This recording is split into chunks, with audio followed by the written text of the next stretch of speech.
How to take screenshot in Telegram. So Telegram does not allow users to take screenshots in their private channels. So when you log into your Telegram, you need to log in using this QR code and link it with your phone. So now, how do we take the screenshot? So I have this website that I have the instruction to how to take the screenshot. So as you can see, how to overcome can't screenshot on Telegram.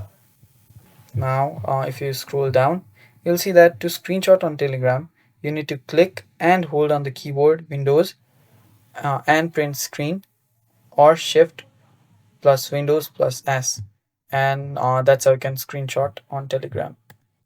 So with this, you should be able to screenshot uh, on your Telegram. So subscribe for more and stay tuned. Don't forget to like the video and also check out more of our content. Thanks for watching. Bye bye.